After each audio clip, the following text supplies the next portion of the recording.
Donc nous avons été rachetés de la pauvreté. Pourquoi? Christ a été fait malédiction pour nous. La Bible déclare cette chose-là importante et cruciale pour nous. On va voir dans plusieurs versets maintenant ensemble que la Bible dit.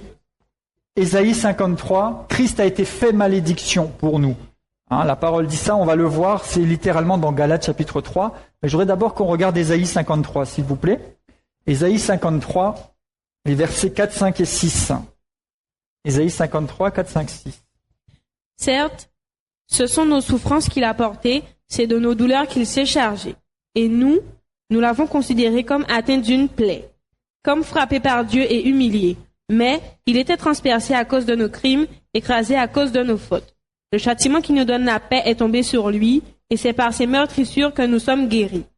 Nous étions tous errants comme des brebis, chacun suivait sa propre voie. Et l'Éternel a fait retomber sur lui la faute de nous tous. Merci. Voilà, donc là, qu'est-ce qu'on voit? C'est que Christ a été puni, frappé, humilié pour porter nos péchés, nos maladies, nos iniquités, nos transgressions, notre malédiction. Et Galates chapitre 3, verset 13, d'ailleurs que vous avez pas mal tourné les pages aujourd'hui, et demain et après-demain aussi. On va enlever un peu la poussière dans nos Bibles. Galates chapitre 3, les versets 13 et puis même 14. 3, versets 13 et 14. Et si quelqu'un d'autre en route peut chercher 2 Corinthiens 8 pour gagner un peu de temps. Donc Galates 3, 13 et 2 Corinthiens 8, 9. Galates chapitre 3, verset 13. Christ nous a rachetés de la malédiction de la loi, étant devenu malédiction pour nous. Car il est écrit, maudit est quiconque qui est pendu au bois. Afin que la bénédiction d'Abraham eût pour les païens son accomplissement en Jésus-Christ, et que nous reçussions par la foi l'Esprit qui avait été promis. Merci. Donc on voit ici que Jésus-Christ a été fait malédiction pour nous. Il nous a rachetés de cette malédiction. Et 2 Corinthiens 8, verset 9. Car vous connaissez la grâce de notre Seigneur Jésus-Christ, qui pour vous s'est fait pauvre de riche qu'il était, afin que par sa pauvreté vous soyez enrichis. Merci. Vous voyez ici clairement, Christ s'est fait pauvre de riche qu'il était. Et Jésus était assis auprès du Père, dans le ciel, dans la gloire, il avait tout ce qu'il faut, il était riche, il était dans la paix, dans la tranquillité, et il a choisi de se faire pauvre. Et qu'est-ce qu'il a écrit? Afin que par sa pauvreté, vous soyez enrichis. Autrement dit, Jésus a pris sur lui la malédiction, et la pauvreté fait partie de la malédiction, nous l'avons vu, car elle est le fruit du péché. Et Jésus s'est fait pauvre, pour que par sa pauvreté, nous soyons enrichis. Christ s'est fait malédiction. Et il y a une révélation à saisir. Et dans quelques semaines, on va enseigner, préparez-vous déjà, juste avant Pâques, sur pourquoi la croix. Et on va étudier ce qui s'est vraiment passé à la croix. Et qu'est-ce que ça change pour nous? Parce que souvent on dit, ça y est, Jésus est mort, il pardonne mes péchés, c'est bien. Il y a beaucoup plus spirituellement. La Bible déclare que Christ s'est fait malédiction. Autrement dit, Jésus est devenu une incarnation de la malédiction. Jésus a incarné la maladie, il a incarné la pauvreté, il a incarné nos fautes, nos blessures. Et lorsque Jésus a été cloué sur la croix, la pauvreté a été clouée sur la croix et elle est morte. Je ne vais pas l'étudier ici, mais la Bible déclare que lorsque Christ a été cloué sur la croix, dans le point de vue de Dieu, tous ceux qui par la foi acceptent l'œuvre de Christ étaient là aussi. Et pendant que Jésus était là, et que Jésus ayant été fait malédiction, pauvreté et mort, en même temps dans ma vie j'étais là, et la malédiction dans ma vie est morte, la pauvreté dans ma vie est morte, elle est terminée une bonne fois pour toutes. Donc la prochaine fois que tu croiras que la pauvreté a droit d'asile dans ta vie, tu diras non, elle est là-bas à la croix et ça fait plus de 2000 ans. Et 2 Corinthiens 8, verset 9, Christ a été fait pauvre pour que de sa pauvreté je sois... Tu n'as plus besoin d'être pauvre, il l'a fait à ta place. Et si Jésus l'a fait, c'est pour que je n'ai pas besoin de le faire encore. Et si Jésus a porté mes péchés, c'est qu'aujourd'hui, j'ai pas besoin de les porter, je peux être pardonné et restauré. Ça, tout le monde est à peu près d'accord et tout le monde va crier Amen. Mais s'il a pris ma malédiction, ma pauvreté, c'est aussi pour que je n'ai pas besoin d'être encore maudit et pauvre. Et nous enseignons tout l'Évangile. Et l'Évangile, c'est pas juste être sauvé de ses péchés et attendre misérablement l'enlèvement. L'Évangile, c'est ce que nous venons de voir. Il s'est fait pauvre pour que je sois enrichi. Il s'est fait malédiction. Donc la malédiction, elle a été clouée. C'est fini. Il y a une vérité importante à saisir que j'enseigne régulièrement et que vous devez absolument noter et retenir. C'est que le diable n'a de droit dans votre vie que ceux que vous lui donnez. Le diable n'a de puissance dans ta vie que celle que tu lui donnes. Colossiens chapitre 3, il dit que par l'œuvre de la croix, Jésus a vaincu toutes les dominations, toutes les autorités, et il les a livrées publiquement en spectacle. C'est fini, ils n'ont plus de force, ils n'ont plus de puissance, sauf on leur en donne. Donc si tu crois que le diable est fort, il est fort dans ta vie. Mais si tu crois qu'il est vaincu et que lorsqu'il vient jouer avec ses petits copains les démons, tu lui dis toi t'as rien à faire là parce que par l'œuvre de Christ, la malédiction a été clouée, la pauvreté a été clouée, la maladie a été clouée, donc tu dégages et tu vas jouer ailleurs, je peux vous garantir que vous serez moins embêtés.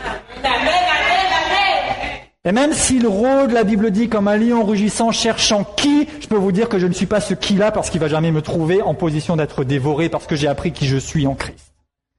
Certes, ça ne s'est pas fait en 2 jours, mais vous avez la parole de Dieu, vous avez tout ce qu'il faut pour découvrir qui vous êtes, ce que vous pouvez faire, ce que Christ a accompli pour vous et ce que ça change dans votre vie. Oh, merci Seigneur. Et la pauvreté n'a de droit dans ta vie que si tu lui en donnes. Donc si lorsqu'on annonce des mauvaises nouvelles, tu dis « Ah, je serai forcément dans le lot », eh bien oui, tu donnes droit à la mauvaise nouvelle de t'atteindre. Alors que la Bible déclare que 1000 tombent à ton côté, 10 000 à ta droite, tu ne seras pas atteint. Merci Seigneur. Et on va lire ici ce que notre ami Whitney m'a montré tout à l'heure parce que c'est une bonne place pour lire ça. 1 Samuel 1, chapitre 2, verset 8, et c'est lui qui va nous le lire. 1 Samuel 2. Voilà, et on va juste prendre le verset 8. Et on va voir ce que Dieu fait, qu'est-ce qu'il dit. Et Whitney, plein de force et de courage, va nous lire cette écriture. 1 Samuel, chapitre 2. 1 Samuel, chapitre 2, verset 8. De la poussière, il retire le pauvre. Du fumier, il relève les dignes pour les faire asseoir avec les grands. Et il leur donne en partage un trône de gloire, car à l'Éternel sont les colonnes de la terre, et c'est sur celle qui a posé le monde. Merci. Donc qu'est-ce qu'on voit? À l'Éternel sont les colonnes de la terre, et c'est sur elle qu'il a posé le monde. Autrement dit, Dieu a les fondements du monde entre ses mains, ça lui appartient. Et qu'est-ce qu'il est dit ici? Il retire le pauvre de la poussière et il relève l'indigent du fumier. Et aujourd'hui, si quelqu'un est dans la poussière ou dans le fumier, la bonne nouvelle, c'est qu'il veut t'en sortir. Et y compris la poussière de la pauvreté. Donc Dieu veut pas qu'on y reste, sinon le message du salut n'inclurait pas cette dimension-là. Et d'ailleurs, le salut en lui-même et ce mot salut, dans l'écriture, ça vient du mot grec sozo, S-O-Z-O. Et ce mot-là, il veut dire certes salut, comme on l'entend, c'est-à-dire être sauvé de nos péchés, tout ça. Mais il veut dire guérison, restauration. Il veut dire aussi provision, il veut dire paix, il veut dire grâce. Autrement dit, quand la Bible déclare que Christ est venu pour nous sauver, il n'est pas seulement dit que Christ est venu pour qu'on se sente mieux et qu'un jour on aille au ciel, mais Christ est venu pour nous sauver, guérir, restaurer, libérer, pourvoir à nos besoins et nous sortir de la pauvreté. La pauvreté n'est pas compatible avec le salut et avec l'œuvre de Christ. Donc on a vu ici dans plusieurs passages que la pauvreté c'est le résultat du péché, mais Jésus est venu pour nous en racheter, nous en libérer. Donc c'est pour ça que vous savez, même vis-à-vis des pauvres, et on sait qu'il y a des endroits où c'est vrai qu'il y a de la pauvreté, que ce soit dans des pays lointains, mais que ce soit autour de nous. Mais ce dont un pauvre a le plus besoin avant même de ton argent, c'est de Jésus. Parce que même si tu lui donnes de l'argent, s'il est encore sous les liens de la pauvreté et du péché, il retombera sans arrêt, il n'arrivera jamais à s'en sortir. Il a besoin de Jésus. Parce que Jésus t'affranchit de la pauvreté, qui n'exclut pas les œuvres sociales pour accompagner la personne dans son nouveau cheminement.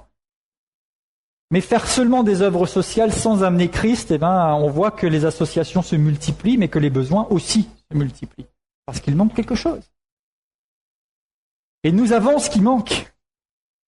Le message de Christ. C'est le salut, la nouvelle naissance, une vie nouvelle avec Dieu, à partir de laquelle on est libéré, affranchi des choses du passé, de la malédiction, de la pauvreté. Et maintenant, on peut amener de l'œuvre sociale pour accompagner la personne, manifester l'amour, la bonté de Dieu et permettre à la personne de prendre cette nouvelle voie jusqu'à ce qu'elle-même se développe dans sa propre foi et dans ses propres possibilités pour, à son tour, jouir des ressources, de la bonté, de la prospérité que Dieu lui promet et devenir, elle, à son tour, une source de bénédiction pour quelqu'un d'autre. Et ça, c'est juste et c'est équilibré. Donc nous avons été rachetés de la pauvreté. Mais maintenant, il faut un équilibre. Parce que vivre dans la pauvreté, c'est pas prévu pour un chrétien, donc aucun d'entre nous ne va plus tolérer la pauvreté dans sa vie. Mais courir après l'argent, c'est pas non plus tolérable pour un chrétien. Parce qu'on n'est pas là pour courir après l'argent, pour courir après l'enrichissement. On est là pour recevoir de Dieu tout ce qu'il a pour nous, mais on ne va pas courir après. Il faut que les choses restent à leur juste place. Et la bénédiction financière, la prospérité ou l'argent ne doit pas être une priorité pour nous. La priorité, comme je disais tout à l'heure, c'est de plaire à Dieu, de l'honorer, de marcher conformément à ce qu'il veut. Mais maintenant, nous avons aussi nombreuses promesses dans les Écritures qui disent que si nous lui obéissons, que nous lui appartenons, que nous lui donnons d'abord la première place, la priorité, cherchez premièrement le royaume de Dieu, Matthieu 6, 33, et toute chose vous sera donnée par-dessus. Donc la priorité, c'est de chercher Dieu, de chercher à l'honorer, à pratiquer les principes de sa parole, ce qu'on appelle le royaume de Dieu, et ensuite tout est donné par-dessus. Donc soyons équilibrés, parce que Jésus dit quand même, et il est important de faire cette mise en garde dans Matthieu 6, 24, que nous ne pouvons pas servir deux maîtres. Matthieu 6, 24. Et je veux équilibrer ça tout de suite avant même d'aller plus loin, parce que c'est important. Matthieu 6, 24. Nul ne peut servir deux maîtres, car ou il haïra l'un et aimera l'autre, ou il s'attachera à l'un et méprisera l'autre. Vous ne pouvez servir Dieu et Mammon. Ok. Vous ne pouvez servir Dieu et Mammon. Certaines personnes se sont contentées de dire vous ne pouvez servir Dieu et avoir de l'argent. C'est une interprétation erronée de l'Écriture. Parce que Mammon, ce n'est pas l'argent en lui-même, mais Mammon, c'est une puissance spirituelle qui vous pousse à aspirer après l'argent et à être dépendant de l'argent et à avoir de la convoitise. Donc il est dit, vous ne pouvez pas servir Dieu et l'amour de l'argent ou la convoitise ou le désir de toujours avoir, posséder juste pour satisfaire vos propres envies, vos propres désirs. C'est ça qu'il est dit. Mais il n'est pas dit, vous ne pouvez pas servir Dieu et avoir de l'argent. Il est dit, vous ne pouvez servir Dieu et Mammon, c'est-à-dire ce pouvoir, cette principauté spirituelle qui vous pousse à toujours courir après l'argent, avoir soif d'argent et faire du mal d'ailleurs avec cet argent la plupart du temps. Et Jésus nous dit justement ici, je l'ai cité tout à l'heure, mais verset 33, vous pouvez checker ça rapidement. Cherchez premièrement le royaume de Dieu et toutes choses vous seront données par-dessus. Donc on ne doit pas vivre sans rien, on ne doit pas traîner dans la pauvreté, la médiocrité et le manque, mais on ne doit pas non plus passer notre temps à chercher à nous enrichir, à chercher des biens et des ressources financières, à chercher des moyens d'avoir plus, parce qu'on va se rendre très vite compte que ça devient un cercle vicieux pour beaucoup de gens et qu'ils ne s'en sortiront jamais et qu'ils ne seront jamais satisfaits. Et même s'ils ont tout ce qu'il leur faut et au-delà, ils n'en auront jamais assez. C'est vraiment quelque chose qui vous pousse dans un contexte négatif et qui vous amène dans un cercle vicieux où vous devenez esclave, prisonnier de cette recherche, de cet amour de l'argent. Évidemment, on sait très bien que derrière, celui qui tire les ficelles, c'est le diable lui-même, qui est l'ennemi de nos âmes et qui pervertit tout ce que Dieu veut pour nous. Parce que si Dieu veut, et on va aller encore un peu plus loin dans la volonté de Dieu pour voir comment Dieu veut que nous ayons ce qu'il nous faut et au-delà, le diable, quand il voit ça, il essaye de faire une copie pervertie et il nous dit, mais regarde, tu peux avoir beaucoup plus et beaucoup plus et beaucoup plus, tu peux être riche. Et quand tu seras riche, tu seras fort, influent. Mais en fait, plus tu es riche, plus tu te sens mal, plus tu tombes et plus ça devient terrible pour toi. Donc c'est vraiment une puissance spirituelle. C'est pour ça qu'il dit, vous ne pouvez pas servir Dieu et Mammon. C'est-à-dire que vous ne pouvez pas en même temps penser suivre Dieu et en même temps être dans un cercle vicieux où vous cédez à des tentations qui donnent accès à l'ennemi et à des puissances spirituelles de vous attirer dans des directions qui ne sont pas les bonnes. Et donc on ne doit pas vivre sans rien, mais ça ne doit pas non plus être une priorité pour nous. On ne va pas poursuivre l'argent et les richesses, on ne va pas rechercher ces choses-là. Et vous savez, une chose importante que nous devons garder à l'esprit, c'est que nous ne sommes pas là seulement, même si c'est vrai qu'une bonne partie de notre message, parce que c'est le message de Christ et c'est ce qu'il nous a confié, c'est notre appel, notre vision de travailler à l'épanouissement de la personne, personnelle et spirituelle, parce que c'est la volonté de Dieu, et de voir comment nous pouvons entrer dans tout ce que Dieu a pour nous et vivre ses promesses, etc. Mais notre priorité, ce n'est pas ce que Dieu peut me donner. Ce qui m'intéresse le plus, c'est pas qu'est-ce que Dieu peut faire pour moi. Ce qui doit le plus nous intéresser et nous mouvoir à chercher dans la parole et à venir dans des rencontres comme celle-ci et à chercher la face de Dieu, c'est d'abord de vouloir connaître Dieu lui-même, de vouloir lui être agréable, de vouloir apprendre à marcher avec lui, de vouloir nous aligner sur ce que lui désire pour nous, qui est de toute façon ce qu'il y a de meilleur. Et ça, je tiens à le rappeler et à le rappeler régulièrement. Mais maintenant, comme nous l'avons vu, Matthieu 6, 33 et tant d'autres passages, lorsque vous cherchez Dieu, non seulement vous êtes en train d'essayer de puiser un bienfait qui coule quelque part et où c'est tirer un bénéfice, mais quand vous cherchez Dieu lui-même, vous mettez à la source. Et à la source, il y a tout ce que vous avez besoin et beaucoup plus. Éphésiens 3,20, il peut faire, par la puissance qui agit en vous, infiniment au-delà de ce que vous espérez et pensez. Et je dis ça à propos de l'argent, mais c'est vrai pour la guérison, c'est vrai pour la délivrance, c'est vrai pour une solution que nous avons besoin dans n'importe quel domaine. Quelquefois, les gens viennent et disent, moi, je cherche Dieu pour avoir cette chose-là. Et je veux tellement cette chose-là que j'oublie que d'abord, c'est Dieu que je dois chercher. Et que d'abord, je dois peut-être me réaligner sur la pensée de Dieu. On se dit, moi, je veux ça, je veux ça, je veux ça, je veux ça, je veux ça, je veux ça. Non, parce que souvent, tu as d'abord besoin d'apprendre quelque chose et toi, tu es là à chercher cette chose-là et Dieu est là à chercher à te faire comprendre là où tu as besoin de réajuster pour qu'il puisse te donner ça et beaucoup plus. Donc, cherchons la source. Cherchons notre Père, notre Dieu. Et tout le reste, nous l'aurons largement. Marc 10, verset 17, nous avons une histoire d'un jeune homme riche qui voulait suivre Jésus. Marc, chapitre 10. Si quelqu'un peut lire les versets 17 à 22, s'il vous plaît. Comme Jésus se mettait en chemin, un homme accourut et se jetant à genoux devant lui. Il lui demanda, « Bon maître, que dois-je faire pour hériter la vie éternelle ?» Jésus lui dit, « Pourquoi m'appelles-tu bon ? Personne n'est bon si ce n'est Dieu seul.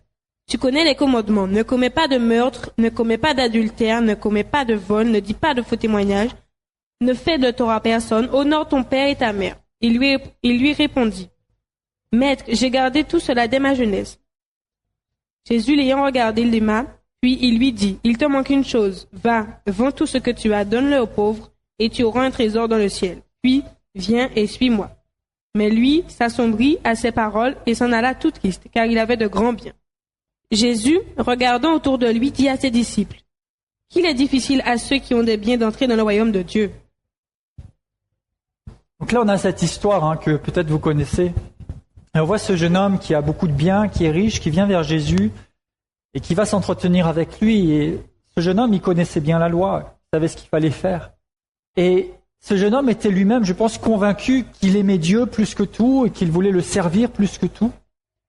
Mais Jésus a identifié le problème et le besoin de ce jeune homme. Tu n'as pas besoin qu'on t'enseigne au sujet des commandements, qu'on te dise comment il faut faire, parce que tu le sais et tu veux bien le faire.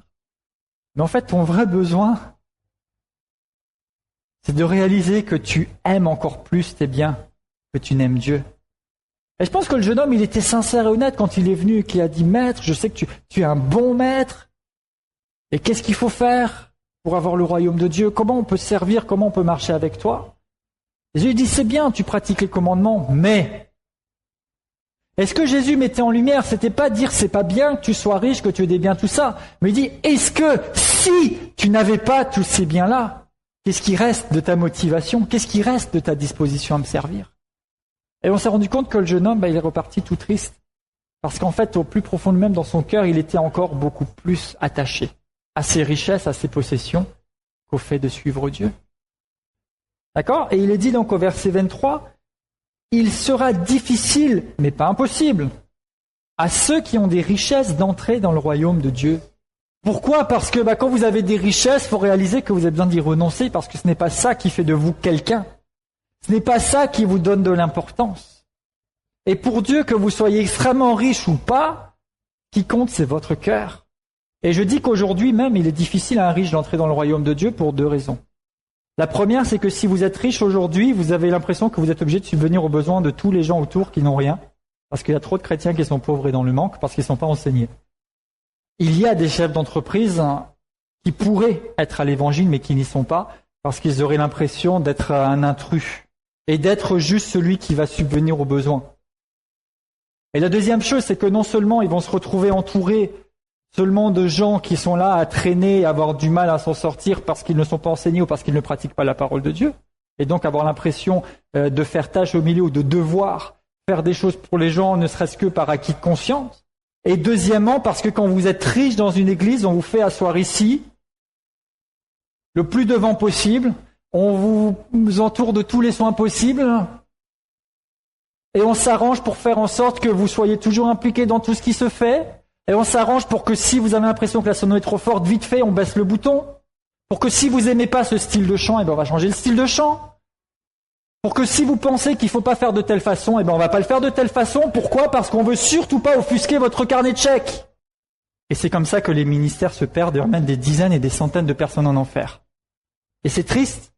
Et il y a une troisième raison, c'est que le riche va se sentir condamné au milieu des chrétiens, parce que tout le monde va le regarder de travers en disant « Ouais, toi, t'es charnel, t'es riche, t'as plein de possessions. » Non, mais on rigole, parce que nous, on est des gens... Certes, on est dans la bénédiction, on apprend à être de plus en plus bénis, mais je veux dire, on est, disons, dans une moyenne, et on croit Dieu pour d'autres choses. Mais quelqu'un qui a vraiment des possessions, même si sincèrement, quelquefois, c'est un frein. Parce que nous, on se dit « Ouais, on va juger celui qui a rien, qui est mal habillé, qui ceci, qui cela. » Mais rassurez-vous que celui qui a, il va être jugé aussi. Et même s'il sert Dieu de tout son cœur et qu'il a envie de porter son costume à 3 000 € taillé pour lui, on va lui dire « Ouais, t'es trop machin. » Non ! Pourquoi ? S'il est béni, c'est une bénédiction aussi. Et tu sais quoi ? Il y a une grande clé qui s'appelle la reconnaissance. Et quand tu vois quelqu'un à côté de toi qui est béni, que tu dis « Merci Seigneur pour lui, c'est merveilleux, gloire à ton nom », continue d'agir dans sa vie et de l'utiliser, demain tu seras à sa place. Et c'est vrai pour la guérison, c'est vrai pour le salut, c'est vrai pour tout ça. Quelquefois on est là, on se dit, ouais mais pourquoi Seigneur, c'est toujours cette personne-là, quand on prie pour elle, elle est touchée. Ouais mais Seigneur, pourquoi quand le prophète il vient, c'est toujours à elle qu'on donne les bonnes paroles. Ouais mais Seigneur, pourquoi ? Et bien tant que tu es comme ça, il te dit, refais un petit peu la queue parce que t'es pas encore prêt. Et c'est comme ça qu'Israël a fait le tour de la montagne pendant 40 ans. Alors qu'en quelques jours, ils auraient pu être arrivés. Mais eux, ils n'ont pas su se réajuster puisque tous ceux qui ont commencé le chemin sont morts en cours de route. Mais par la grâce de Dieu, nous avons sa parole et le Saint-Esprit pour qu'on n'ait pas besoin de mourir en route, mais qu'on puisse de notre vivant épouser la bénédiction de Dieu et entrer dans ses promesses. Et l'une des manières de le faire, c'est de se réjouir quand l'autre est béni. L'une des manières de le faire, c'est de se réjouir comme c'était pour nous-mêmes et de déclarer, de reconnaître la bonté de Dieu. Une autre histoire dans l'Écriture, c'est celle de Zachée. Zachée, c'était un petit bonhomme, pas moi qui l'invente, c'est la Bible qui le dit, il était tout petit.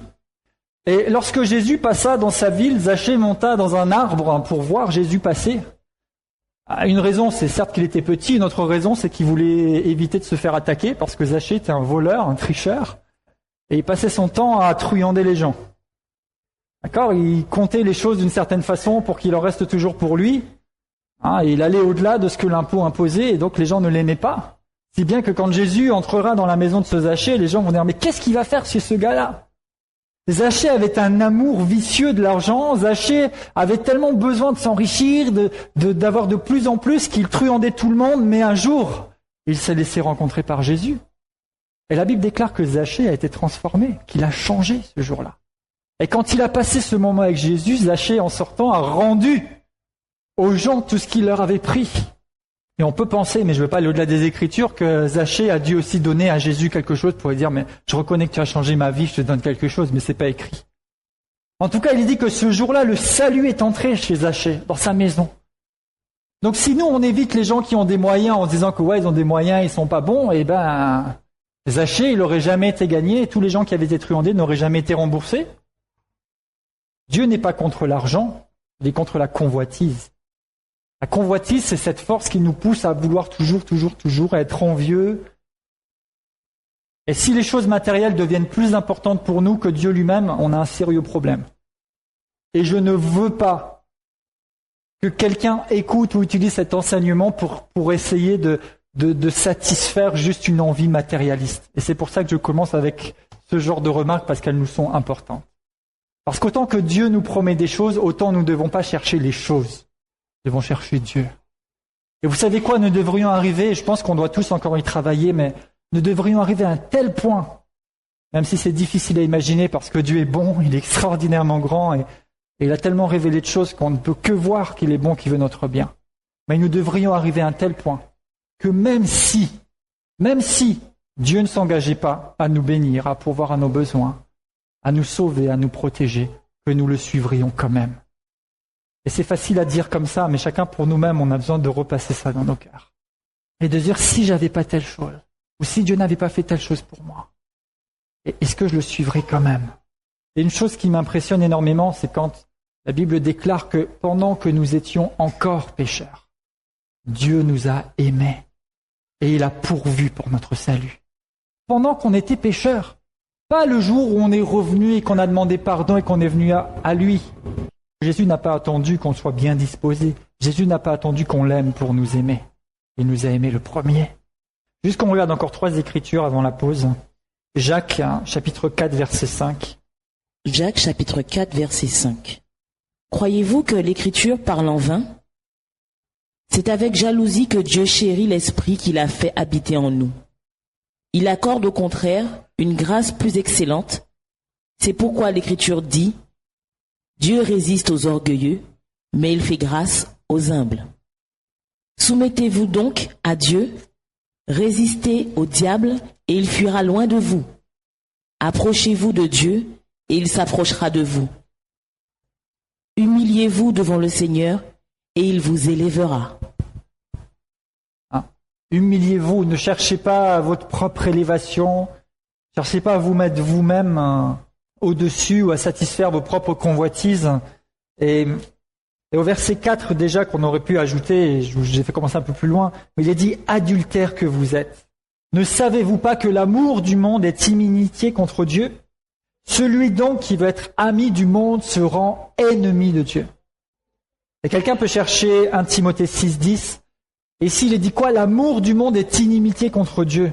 Autrement dit, si tu aimes plus les choses de ce monde, les choses matérielles, les richesses, les plaisirs qu'on peut avoir dans le monde, tu te mets en conflit, en opposition avec Dieu. C'est inimitié contre lui. C'est-à-dire, c'est quelque chose qui est injuste. Donc, nous devons choisir. Comme Jésus disait, quel maître nous servons et ce que nous recherchons. Alors, ne cherchons pas juste la bénédiction, ne cherchons pas juste à être mieux dans ce monde, mais cherchons à honorer Dieu, à lui plaire, à être ce qu'il veut que nous soyons. 1 Timothée 6,10. Car l'amour de l'argent est une racine de tous les maux. Et quelques-uns, en étant possédés, se sont égarés loin de la foi et se sont jetés eux-mêmes dans bien des tourments. Voilà, vous voyez, Dieu nous prévient. Et l'Écriture nous enseigne, dit attention, l'amour de l'argent est la racine de tous les maux. Et que certains même se sont égarés loin de la foi et se sont jetés eux-mêmes dans bien des tourments. Après on va dire, je suis tourmenté, je suis pas bien, j'ai plein de problèmes. Et quelquefois on va dire, c'est le diable, c'est un esprit, mais tu t'es mis toi-même dedans. Parce que tu as aimé plus l'argent, tu as aimé plus les choses de ce monde, tu as aimé plus les possessions que Dieu lui-même. Il n'est pas dit que l'argent est la racine des maux, l'amour de l'argent.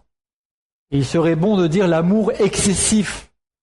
Parce que nous ne devons aimer que Dieu, La Bible déclare que Dieu est un Dieu jaloux. Il ne partage pas. Il n'y a rien qui peut être à l'égal ni au-dessus de lui. Et il ne tolérera rien au-dessus de lui. Ou si tu mets quelque chose au-dessus de lui, tu te mets toi-même dans un problème, pour simplifier cette phrase qui est écrite ici. Il dit certains, en mettant l'argent, la richesse, la bénédiction, avant Dieu, ils se sont mis eux-mêmes dans des problèmes et finalement ils se sont perdus même loin de la foi. Et s'il est dit qu'ils se sont égarés loin de la foi, ça veut dire qu'ils ont commencé dans la foi, mais qu'en aimant plus l'argent, plus la bénédiction, plus la richesse, plus la puissance, plus l'influence, plus tout ce que vous voulez, le succès, la réussite et tout ça, ils ont fini loin de la foi. Et Paul disait aux Galates, après avoir commencé dans l'esprit, pourquoi voulez-vous finir dans la chair? Et ce soir, on va commencer ou recommencer dans l'esprit, en mettant la parole de Dieu en place sur le sujet de l'argent, des finances. Et je prie et je déclare sur chacun d'entre nous que nous commençons par l'esprit, nous marchons par l'esprit, nous n'accomplissons pas les désirs de la chair. Et nous commençons aujourd'hui dans l'esprit, nous poursuivons dans l'esprit et nous finirons dans l'esprit à la gloire de Dieu notre Père. Amen.